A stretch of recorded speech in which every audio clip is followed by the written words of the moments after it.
Well, we're back from the holiday break, and the NHL is trying to come back, struggling to do so. The IIHF wants to play hockey, sort of in some other aspects, and maybe some little post-holiday fun here on the Tuesday edition of Locked On NHL. You're Locked On NHL, your daily podcast on the National Hockey League.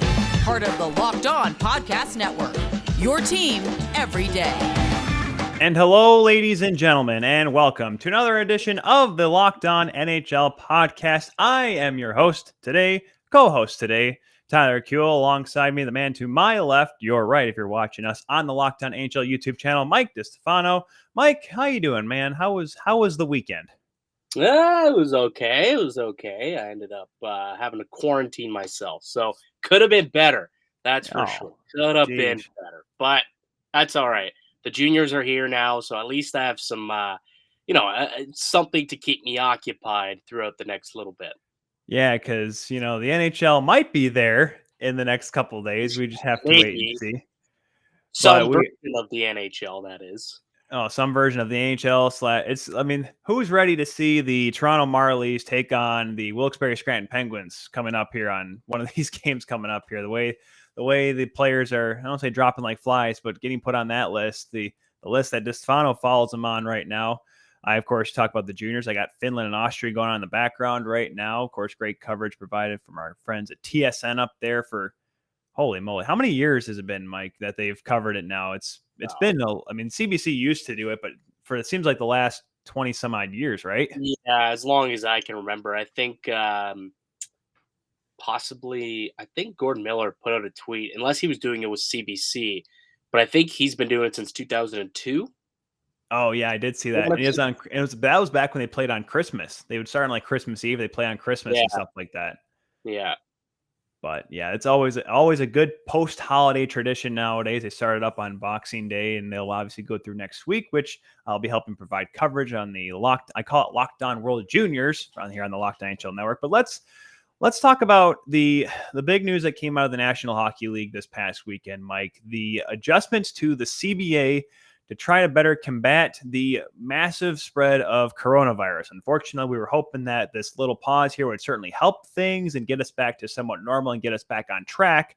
However, the league already had to push back all the practices and all the games back one day until Tuesday. And even then, we've seen games have to get postponed and moved around because of continuing COVID cases, whether it be through the holidays or just whether the fact that players just kind of get it some way or another. This is a problem that I think, like we mentioned, is it wasn't going to go away over the pause. We were hoping it would be fixed, but we knew that somehow it was going to kind of linger until after Christmas. Yeah, that was the biggest issue with a metaphorical pause. Now, a pause, okay, they usually take a pause anyways on the 24th, 25th, 26th. So realistically, they just bumped that up a couple of days is ultimately what they did. So to even call it a pause is kind of, I don't know, it's kind of cheeky, to be honest with you. But that was always the concern, and not even that we were hoping it would be better on the other side. It's not like anybody actually thought it would be better on the other side. I mean, what's the difference between 4 days? And in fact, what's the difference between 4 days when, people are going home for the holidays, and what happens during the Christmas holidays? Tyler, what did you do during the holidays? Did you I stayed home in my basement in isolation, made sure I didn't have any communication with anyone in person. That's what I did over the Christmas season. Exactly. Yeah. You might be the only person to have had to have done that. But, that people were out meeting family and friends and whatnot during the holidays, and that's how this thing spreads. So, I really don't know why the NHL felt like, okay, we should be good on the other side, because it just didn't make any sense. Like, this is going to be a persisting problem for a couple months, I think, not just this little 2-week window that they were having this issue. This is going to persist. No, and that's the big problem as well, because we were joking. I remember my friends, and I'm like, oh, remember 3 weeks ago, and we were talking about how great it's going to be that the cap was going up at the Board of Governors meetings. Like, oh, there's a couple of COVID cases. Well, we'll get to the revision of the CBA here in just a moment's time, but there's been something that's been kind of lingering on my mind, Mike, because obviously the National Hockey League wanted to come back because January 1st, the Winter Classic, Minnesota and St. Louis, it's a big deal, big money maker. Do you think that the league should have just said, you know what? Obviously, there's a big slate of games we're missing out on here, but just for the safety of those two teams to get everyone to that game, that'd be awesome. should they have paused for that? Sorry, say that one more time. Had someone pop in here really quickly. Oh, okay. Well, tell them I said hi. Tell your folks I says hi.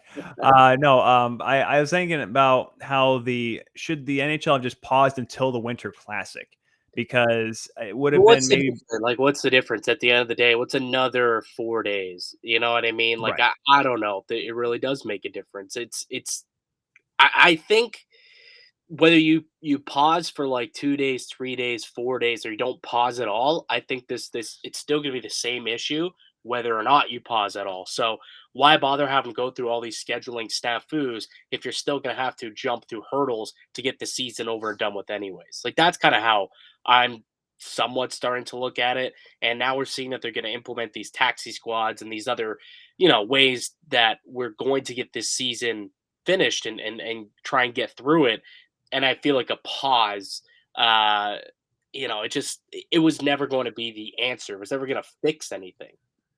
And I think that it seems like they're trying to find ways to make it easier and better, because one problem going kind of when this surge started beginning and where teams were just, I don't say dropping like flies, but they were playing games with 15, 16 players. And while, yes, I'm sure people back in the day said, I remember when there were 7 guys out of a lineup because they all had the flu. I'm like, well, okay, but this is COVID. This is a little bit of a more serious scenario where players are out for longer periods of time. The league has finally decided that they should try to help teams, especially since, in fact, that only one player is unvaccinated against COVID-19. Everyone kind of knows who that is. You don't need to go to Detroit to figure it out. But they have implemented, like you mentioned, the taxi squad. And this is it's obviously what we saw last year. However, a little bit changed from how it was set up, where you can just put any player you want on there.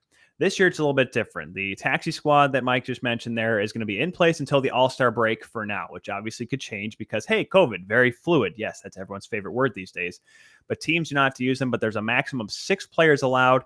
No one can be on it for more than 20 days, as well as if you can't be on it, if you're an NHL rostered player as of December 22nd, which is before the pause, waiver exempt, or have been on the NHL roster for at least 75% of the season, or have played in 16 of the last 20 games. So pretty much saying, Mike, that if you're going to be on the taxi squad, it's pretty much going to be, hey, you're going to be a guy that, like last year, how Corey Perry was put on waivers to be on the taxi squad, or Jason Spezza for the Leafs. We're not going to see any moves like that. It's going to be a little bit of a different looking taxi squad this year. Yeah. So they also said that it won't be a way for teams to get creative to get around the cap. That's not what the taxi squad is going to be for. It's going to be used for an emergency level basis. So I think this is the right call, though. I think that's what they needed. Playing games with 16 players or 15 players, just like, it was just dumb. It was just silly. In order to enact some sort of emergency call up, you had to play a game with less. I don't understand why the NHL does that. Like, why do you have to play a game shorthanded before you can enact an emergency? It's just as much an emergency that day than it will be in the next game. That rule never made sense to me. So at least now you bring the taxi squad back in, and if you do have a couple of positive cases kind of pop up one day, you're not going to be screwed. You can chuck a couple of guys up onto your roster from your taxi squad, and at least you can get a full 18-man roster. And to kind of combat the financial issues with coming from the taxi squad, because a lot of guys were getting those NHL salaries while sitting on the taxi squad. This time around, they don't get paid their NHL salaries. They'd get paid as what they would be in the American Hockey League, with a $500 stipend on top of it. The real big one, I think, was the fact that the goaltending situation, because we've seen, I think, more emergency backups in this season. Now, granted, we haven't had David Ayres come on the ice yet, but obviously could be something happen with that. But they said that teams will be allowed to add an additional goaltender when 2 regulars are not available. This is going to be in place for the rest of the season, which means that, unfortunately, you're not going to see any University of Toronto goaltenders, no UBC netminders that was for the Canucks, or maybe no Scott Foster this season for the Blackhawks. So, well, does that include like in game though? I don't know if that's in game. Like if you both your starter and your backup go down, I think you still might have to go to e-bug situation, would you? Well, no, you're right. Well, the problem was that some teams were having was that even on the day of a game, because obviously there's some teams like Toronto, Detroit has Grand Rapids, Montreal has Laval, where they were not able to call up players because of the fact that of these salary cap issues. So now instead, say for Toronto's sake, Mrazek pulls his groin once again in warmups, and Jack Right. Campbell all of a sudden catches COVID. They can call up, Joseph Wool or Ian Scott, who both of them are the goaltenders today in practice for the Toronto Maple Leafs, or on Monday they practice. So, hey, maybe they'll be getting their looks with the Leafs here soon because of this setup. But it's more or less just that, obviously, if they both get hurt in a game, well, then yes, you kind of have to do so. Because I'm pretty sure by the looks of things that the other rule was teams in danger of dressing fewer than 2 goaltenders, 6 defensemen, or 12 forwards for a game will be allowed to make those emergency recalls. But you're right. If both goaltenders get hurt in a game, because I don't think they're being allowed to carry 3 goaltenders, or some teams just won't want to do that because of the roster capacity. Then yes, they may have to go to the e-bug situation. But I mean, I know, like I was talking to you before, the Grand Rapids Griffins called up Victor Bratstrom, so there could be an opportunity to have him up there just in case, because he's obviously one of the goaltenders with the Griffins for the Detroit Red Wings. So it has not been clarified, to your point, Mike, that I don't know if you can put in a third goaltender if that's the case. I believe that'd be the case, but yeah, you're right. I haven't seen anything on that for sure. You would think. I mean, why can't you put like your third goalie, I guess, your black ace goalie or taxi squad goalie as the e-bug? Like, I don't know why you wouldn't be able to do that, I guess. But you couldn't do that last year, could you? I don't think you could. I think you still had to have. I don't think we had an e-bug situation at all last year. I don't think we did either. But then again, I think to the point was that taxi squad always had a third goaltender. Right. I can't remember who was for Toronto. I believe the Red Wings. Hutchinson for Toronto. Right. Oh, yeah, Michael Hutchinson. And I think can't remember who Detroit had, but I know a couple teams always had third goaltenders. But then again, I don't think we had. I mean, I don't think we had any issues like we did with Carolina, where both goaltenders got dinged in the same game. It's No. that was just kind of that. Whether you call it fate, whether you call it puck luck, I don't know what you want to call that. But thankfully, none of that happened last year. And no offense to David Ayres and the great story that it was, I think it'd be okay. And I'd probably sleep well if I knew that, no matter what happens, at least there'd be one NHL or pro level caliber goaltender in head if it were to hit the shan, You know how much money I lost that day? Oh my goodness. Dude, that was my birthday. Happy belated. I placed a sizable live bet wager on the Maple Leafs when I saw David Ayres had to come in and play the whole second half of that game. I was like, oh my God, the Leafs are going to put up like 2 touchdowns. That's what I thought was going to happen. Boy, was I wrong. Well, the first 2 shots on goal went in, the John Tavares shot that was really right clean along the ice. And then there was the Pierre Engvall goal, which was a deflection that I don't think the Ayres really had much of a shot on. But I just remember seeing that. I was like, yeah, this could be a long one. And the next thing you know, the Hurricanes showed that, hey, we're maybe the best defensive team in the league because they literally shut down the Leafs. And then, of course, it's one of the greatest moments. I love, like, to David Ayres and everything. That was awesome. But if you were a Leafs fan for that, well, because the pause happened, what was it, a few weeks later? So you had to sit with that the entire year. That was, a great moment for one side, and for the other, futility. That's not sure. so great. Not so great. That's for sure. And then Mrazek ended up signing in Toronto, and I'm sure he had a good couple of it with some of the Toronto teammates when he first got here. Hey, well, of course, Kyle, when he came in, Kyle Clifford wasn't here, but I'm sure when Kyle came back, it's like, hey, Kyle, thanks for making us famous. Holy moly. Gosh, that was an interesting time. So, but yeah, I mean, overall, Mike, I think the long and the short of it is the fact that it stinks that we had to come to get back a taxi squad here because of COVID, but it's good that the league, even though, we've seen them at times just kind of just I don't want to say sit on their hands, but just kind of like, you know what, we're just going to go through with what we're doing and we're not going to change a thing. The fact that they're willing to make an in-season change like this to just try to figure out a way to keep these games going, at least it means that they're a little self-aware here, right? Yeah, no, I mean, absolutely. And They have to be. Like, at the end of the day, like, you can't they need a full 82 game season. Like, you look at the HRR, and, the players want it just as much as the owners do, because that, when it comes to, everyone's favorite buzzword, escrow, Ah, the players are just gonna keep paying, like, more and more escrow, and it just keeps getting kicked down the curb a little bit.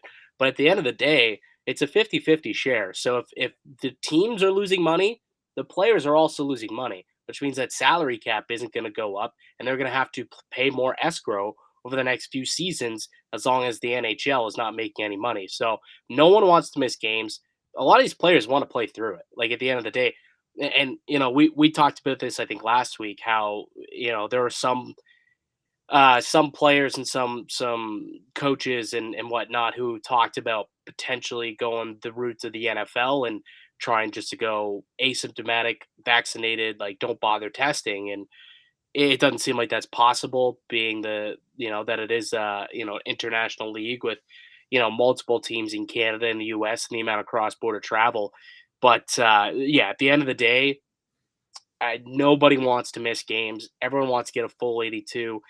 And it seems like, a lot of these Canadian teams, a lot of these games, they may even try and totally rejig the schedule to try and get some of these Canadian home games later in the year, so they can have more fans in the stands, so that they can get that full gate. and that was a story, of course, coming from the Montreal Canadiens in Yeah. particular, because they had played their last home game against Philadelphia Flyers was in front of no fans. Now, of course, Ontario, they're the Senators and the Leafs, and of course, which pertains to the Raptors and the Toronto Rush and whatnot, are at 50% capacity. The World Junior Tournament that I'm watching right now, both in Edmonton and Red Deer, those are capped at 50% as well. Even though some people were kind of criticizing the first night of games at it being 25%. I mean, there's obviously that whole kid caboodle. We don't need to go into that, but they're trying to find ways to make as much at the gate as possible, but at the same token realizing that, hey, this is still a real thing here. And you know the Canadian government or the provincial governments are kind of a little apprehensive to keep having 18, 19, 20,000 people in an arena any given night, which I understand. It's a pandemic we're in. So I mean, we hope. I mean, the hope would be, of course, by the end of the season, we get back to the playoffs, that everything's kind of calmed down and we can have, full barns. But right now, Mike, it's looking a little bleak for that. Yeah, I think it's just, like, it's interesting when you look at a game in the States and you look at a game here, because if I'm not mistaken, I mean, you're in Michigan. It's full barn in Michigan, is it not? Oh yeah, I've seen a lot of my friends go to Grand Rapids Griffins games, even though a few of those have been postponed. But like, oh yeah, Friday night in Grand Rapids, full barn, not a mask in sight, Yeah, safety. I don't think there's, like, any American teams that is 50%. Like, even in San Francisco, California, where they have, like, some stricter protocols, it's still full pop. Like, I'm watching a Warriors game, and it's more like a G League game at certain times. But I mean, it's full stands, full people in the buildings. So it seems to only be in Canada where it's, is an issue, which is why I think it's interesting that the NHL is looking to kind of rejig the schedules here for the Canadian teams, and maybe get some of the Canadian road games out of the way. Not Canadian as in the Montreal Canadiens, as in, like, a lot of the Canadian teams try and get those road games in early, and then maybe when they come back in a month or so, they can open it back up, open up the stands to more fans, if this new virus kind of either A, subdues, which is maybe unlikely, or B, we learn more and realize that it's a much less severe virus. And I don't know how I want to say this realistically, but they feel more comfortable putting more fans in the stands, I suppose.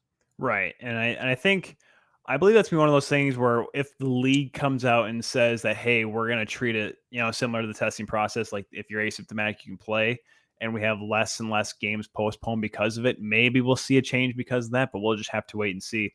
As of right now, a few games have been postponed already, particularly for here tonight and Tuesday night. Columbus in Chicago, that game has been postponed. The Leafs in Pittsburgh on Wednesday have been postponed already, as well as Boston taking on Ottawa. And I believe that is it for now, because obviously it's a little early to be postponing games on Thursday. So we'll just have to wait and see. Let's fingers crossed we get through this all together here. We will dive in back into the international sort of side of things here in just a moment, not particularly with the World Juniors. As fun as that is, we got to make sure we get to some pretty big news that came out of the past week. But guys, I got to tell you that BetOnline has you covered this holiday and post-holiday season with more props, odds, and lines than ever before as football continues its march through the college bowl season and the pro football playoffs.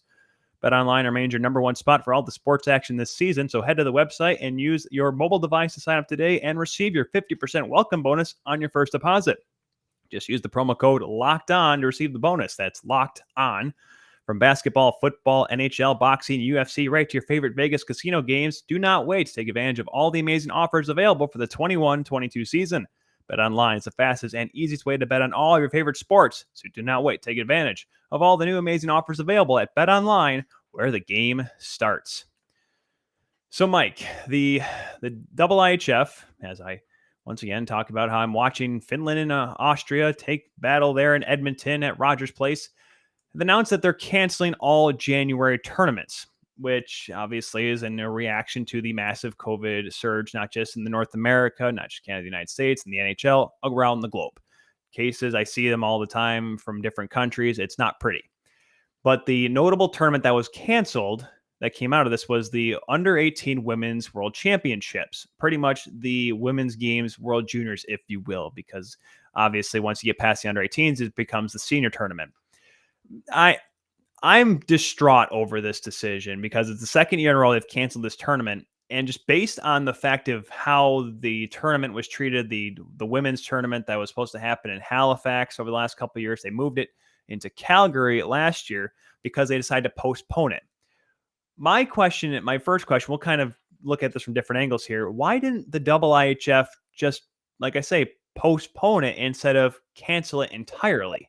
Yeah, I'm not sure why they decided to do that. I don't think we've gotten a clear answer either from the IIHF about it.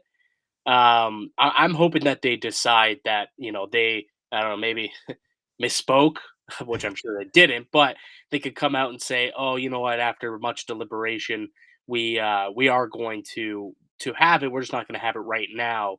Maybe we misspoke. I don't know, but I really do hope that they get to have this tournament. Like that's just because that's 2 years in a row. 2 years in a row where you've missed out on such a great tournament for these women, and like you're trying to grow the game. Like there's no better way to do it than a best on best for the youth. You know what I mean? Like Yeah. and it's a huge part of like these girls' careers is getting to play in these big international tournaments. And for some of them, it's like their last final hoorah. If they don't end up making the women's team, it's their last chance to do it. So it's really unfortunate that it's been canceled as of now. And for those who are listening, I did a little air quotes, but Yeah. I really do hope that they end up coming out and saying that they are actually going to set up some other kind of tournament of some sort to make up for it, and almost as if it truly is postponed as opposed to canceled without any other type of U-18s World Championships or U-18s tournament to replace it. Yeah, I'm looking at it from the logistics side here. I remember I was in Texas shortly Where's it before. being played though? Where's it supposed to be played? It was supposed to be in It's Sweden. I in forget Sweden, exactly right? where. It was supposed to be in Sweden. And what I Yeah. heard was from multiple people that worked, the couple from the news outlets out there, not any news outlets directly, but people that work around there, saying that the Swedish Hockey Federation was willing to accommodate any and all health and safety protocols, similar to what they're doing in Edmonton and Red Deer right now, to make sure that the safety of the players was in mind, because this is a big tournament, like you mentioned, for a lot of these young players. Now, the logistics of moving a tournament to different hockey federations and countries is a little bit tough. I remember I was talking with the USA Hockey president when we were down in Texas, when there was there was a rumor that the Women's World Championships is going to move from Canada down to the U.S. because, well, the U.S. had a little bit more lenient COVID protocols and were willing to, do what it took to try to get it figured out. At that time, the Nova Scotian government and the Canadian government was kind of apprehensive of having that tournament in May, which I understood, before moving it inevitably to Calgary. So moving it to different countries is a little bit tough, and they could try to figure out to put it in the summer. But my thing is that players like Haley Wickenheiser and Hillary Knight, and you want to go further back, Cassie Campbell Pascal and Cameron Granado, like those players, like those girls that became big players, played in tournaments like this, best on best tournaments at that age group, and it helped develop them into big time players. It Yeah. gave them opportunities to be noticed. So that, I mean, especially at under 18, a lot of those girls are trying to find ways to get onto college rosters somewhere. Obviously Yeah. the women's game isn't really developed in a junior level sense where you have to go play university or college down here in the States. It's kind of it's a big deal. It's really important that you can do Yeah. that. Yeah, And that's a really good point though. I'll let you finish, but like I don't want you to skip over that. What these U18 championships does do, and I remember this because I did play by play for the women's. It was the under 18s. Was it under 18s Canada Games, and the amount of college scouts from the states, from Canada, Hockey Canada scouts that were at these games just to watch these young girls play, to scout them because they're getting ready to gear up to give out their scholarships is insane. So it's a little different for the World Juniors, where it's not necessarily for college to set people up for the future, but that's a really big part of what these championships mean for the women. It's to give them a platform for a lot of these bigger colleges in the states, mainly to give them an opportunity to showcase themselves, to prove that they're worthy of a top end scholarship.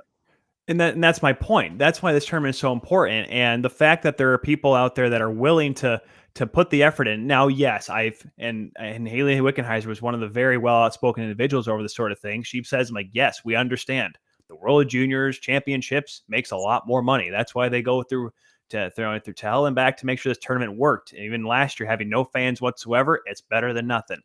But the fact of the matter is that a lot of us here, I myself, I'm a big women's hockey proponent. I love talking about it, whether it be the Pro Women's Hockey Players Association, the Dream Gap Tours, the Premier Hockey Federation, what have you. I love talking about it. I think there's a lot of great athletes and a lot of great players that maybe don't get the same recognition as the men's do. And I hope one day that gap, dare I say, starts to shrink a little bit.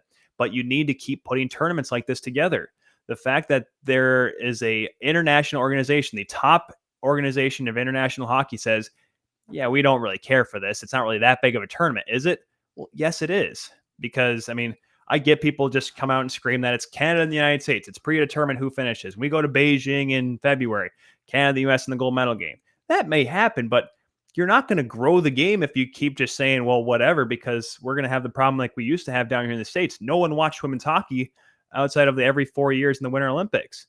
You need to have more eyes on this game to continue to grow it. And this tournament, while yes, it is not the most popular tournament, it's not as big as the World Juniors, yada, yada, yada. Heck, the World Championships are not even as big as the World Juniors. I understand that, but you need to have these kind of tournaments to give these young athletes a platform to show their skills against the best around the globe. And you taking that away from them is slowing the progress of the game, which, I mean, Mike, you see it up there in Canada. Numbers for this sport in general are dwindling across the board. I mean, it's not like this game is growing anywhere. There's a lot of us that are hanging on to it, but it's not getting any easier, any better. I mean, we don't need to go into the reasons why it's happening, but you want to have little girls pick up sticks and want to play this lovely game that we love so much.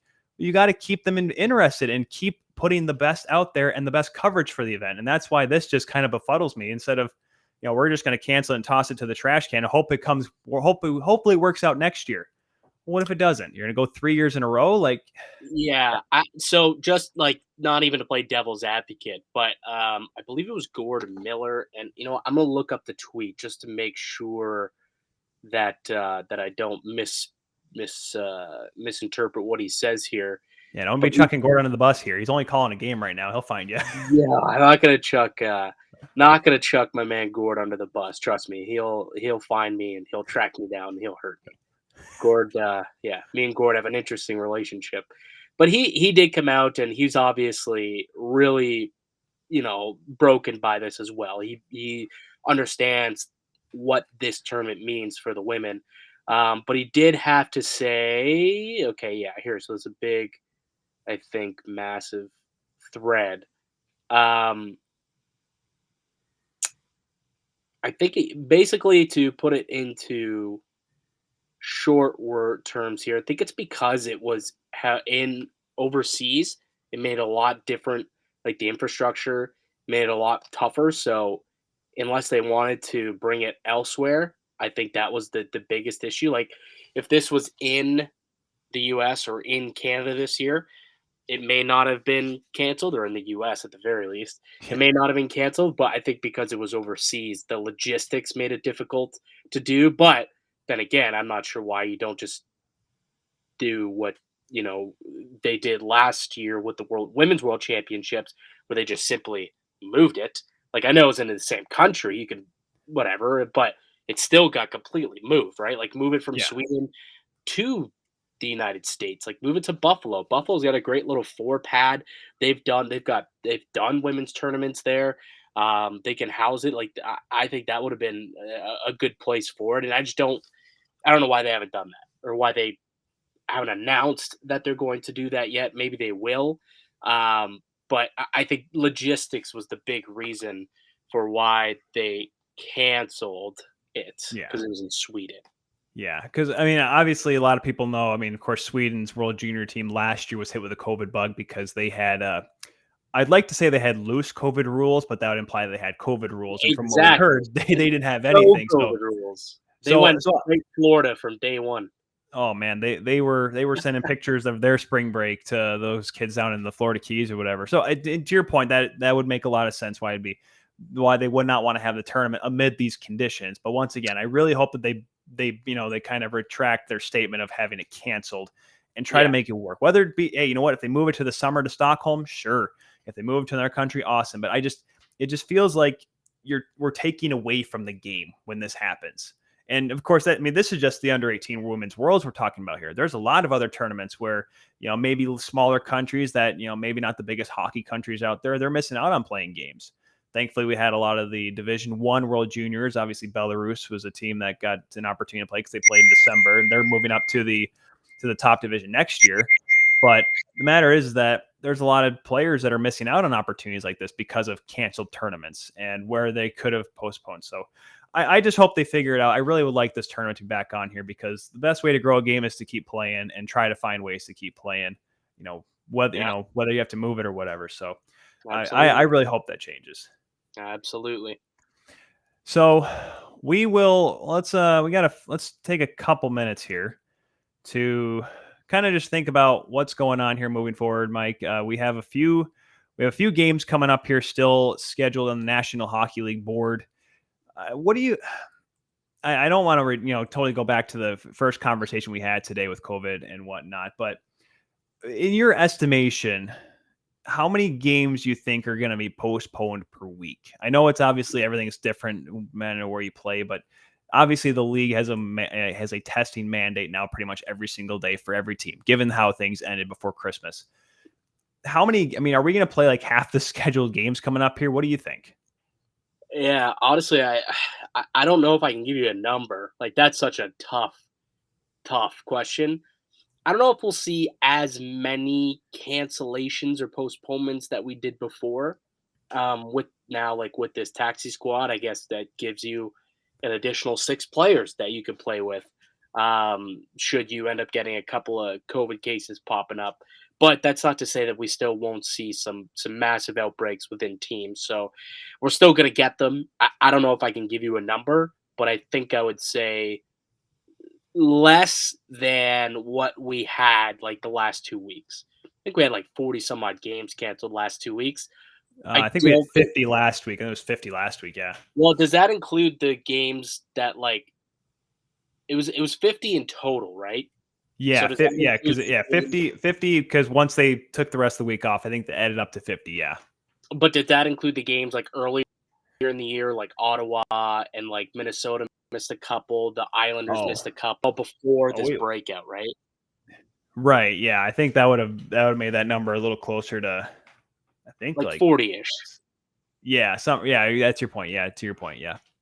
Right. So I saw it's what 20 games a week. I think we'll see less than 20 games a week get postponed. I think. Let's hope so. Yeah, because it'd be impossible to finish a season if it's more than that. Like I don't know. I mean, hopefully we get none. Like honestly, I think they'll try and power through it. Look what the NBA is doing. They're signing guys off the street to go out and G face League games. legends. Dude, they're signing guys from the Canadian Basketball League. Like Oh, come on. Xavier. No, Sean's gonna come flying out here and say, listen here, buddy. I know, but Sean Woodley would also say, as awesome as Xavier Moon is, and he's a great player. Pretty sure he's a 3-time, Canadian Basketball League MVP. He's in the Canadian Elite Basketball League. He's not Yeah. an NBA player, Right. right? So like, there's a difference between, there's just a difference. It's as if they're signing guys from like the SPHL. You know what I mean? Coming up next, you're the Macon Mayhem taking on the Fort Wayne Comets here on NHL Hockey Night on ESPN Plus. Right, you know what I mean? Like it's ECHL SP guys who are finding themselves in the show through COVID because they're just looking to get healthy bodies who can test negative to make a full roster. Like it's ridiculous. I made some money last night at off BetOnline.ag. The Raptors are just ravaged with COVID and whatnot. They have like literally their entire starting lineup is gone. They have like nobody, legitimately a bunch of nobodies playing. It was Raptors 905, wasn't it? Not even, dude. These are guys coming off the street. I'm not even kidding you. Guys off the street. And they played the Cavs last night or 2 nights ago. They lost by like 45 points. The spread, I bought an alternate spread. I bought it up. It was like -8, I think. Cavs -8 was the spread. I bought it up to -12. That was the highest I could find it. And it paid me like +225 or something like that. And I was like, this is going to absolutely hit. There's no more sure thing in my life than the Raptors being blown out by at least 11 points and lost by like 45. And by Cleveland too. And Cleveland is not the same Cleveland we knew of, 10 They're years ago. They're having a decent season, but still. But my point is to bring this back to hockey. We're going to see players play for these teams. We're not going to see, the A+ lineups every night, but I think they'll try and get through and try and play each and every game, and try not to postpone as much as possible. If that means, having all 6 of your taxi squad guys in your lineup at once, so be it. That's what it means. If that's what you need to have ice a full roster, that's what it is. You're going to have those guys playing. So does that ruin the integrity of the game? Does that water down the product? Sure it does. But is that going to ensure they get 82 games in? I guess they're willing to take that risk. I mean, shoot. Hey, could you imagine if Patrick Waugh was coaching Colorado like he was a few years ago? He was just taking warm-ups because he had a sick goaltender. Now all of a sudden, starting in net, the head coach of the Colorado Avalanche and former all-time leader in wins in the National Hockey League, Patrick Waugh. That'd be amazing. Well, man. Like Joe Johnson signed with the Celtics, a 10-day with the Celtics. That guy retired like 2 years ago, did he not? Oh, something like that. I mean, geez. He's been out of the game for a while, and he's just like, yeah, I can come back on a 10-day. Sure, why not? Why not bring back Patrick Waugh on a 10-day? Why not? Oh, my gosh. I mean, Ronnie Hextall is over there in Pittsburgh. If Jari and them go down, I'm pretty sure they could just use him kind of just to dress up a little bit. Ronnie, strap on the pads. Could you imagine seeing Hextall in a Pens uniform, though? Holy moly. Well, at one point, could you imagine Yager wearing a Flyer sweater? And there, lo and behold, it happened. Then again, Yager bounced around enough. It helped out. Hey, listen, I think that would make the Penguins wore like 13 sweaters by the end of his career. So, oh my, New Jersey Devils legend Jaromir Jagr. We have to remember that. Hey, don't talk about my Calgary Flames legend Jaromir Jagr like that, okay? Listen, that group was growing big. I'm pretty sure those plane tickets, that group of guys, the Jagr mullet guys, those guys were. That was a cool moment seeing when he got to Calgary, and then he left like 2 games later. It was a wonderful time. Oh, geez, he's still playing. He's still playing at 50 years old out in Czechia. Well, you've heard that story, right? The reason why? Because like there have been sponsors that have come out and said that if he stopped playing, they wouldn't sponsor the team anymore. Yeah, and he owns the team. Yeah, and he's like, well, I don't want to lose this team over it. Like it's weird.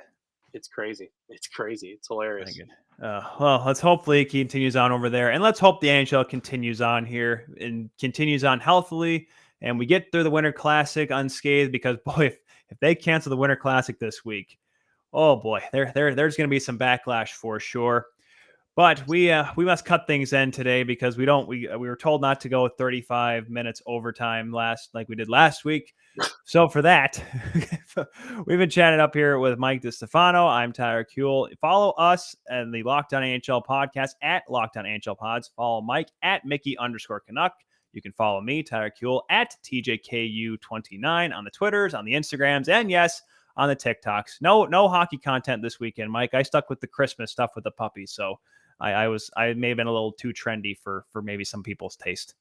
I'll take the dog TikToks over your hockey TikToks all day long, buddy. Oh, man. I thought my Kenny Dryden, Tony Esposito one was great. Then again, that was literally 5 minutes of me rambling about two college goaltenders that from 50 years ago.